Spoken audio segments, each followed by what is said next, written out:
বসে কি হচ্ছে? এত চিন্তা ভাবনা কিসের? জানো পারছো না, আজকে না দাদার কথা খুবই মনে পড়ছে। কতদিন হয়েছে বলো তো দাদা আমাদেরকে ছেড়ে চলে গেছে।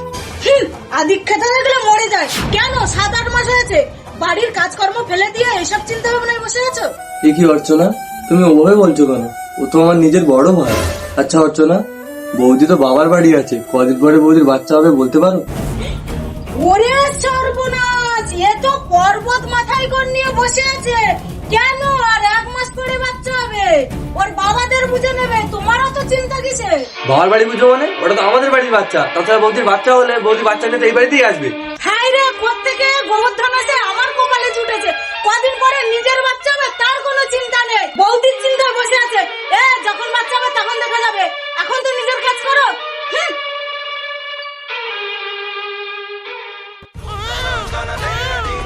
অর্চনা, তাড়াতাড়ি বাইরে এসে দেখো আমাদের কত বড় সর্বনাশ হয়ে গেছে। কি হলো কি হলো? জানো অর্চনা, বৌদি না বাচ্চাটা জন্ম থেকে মারা গেছে। যাক, আপুত্র বিদায় হয়েছে, তবে এটাকে নিয়ে এসছো কেন? তুমি কি বলছো অর্চনা?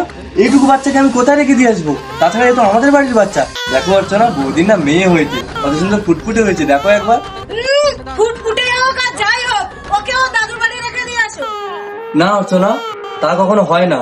তুমি তো জানো বৌদির বাবা নেই, বৌদির মায়েরও যথেষ্ট বয়স হয়েছে। একে তাহলে কে মানুষ করবে ওখানে? মামা মামি কোনোদিন মানুষ করবে না।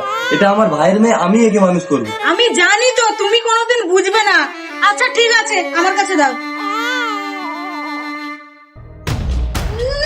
একটা বাড়ির অপায়া অলক্ষীর জন্য পয়সা খরচ করে দিয়ে দুধ এনে খাওয়াবো? ভাতের ফ্যান খাবিয়ে বড় করব, বড় হয়ে গেলে বাড়ির থেকে বের করে দেবো।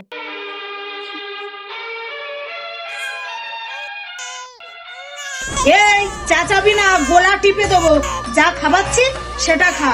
তুই যখন একটু বড় হবি না, তোকে না বের করে দেবো ঘাট ধাক্কা দিয়ে। আজ যা সম্পত্তি আছে না, আমার যে সন্তান হবে সেই পাবে।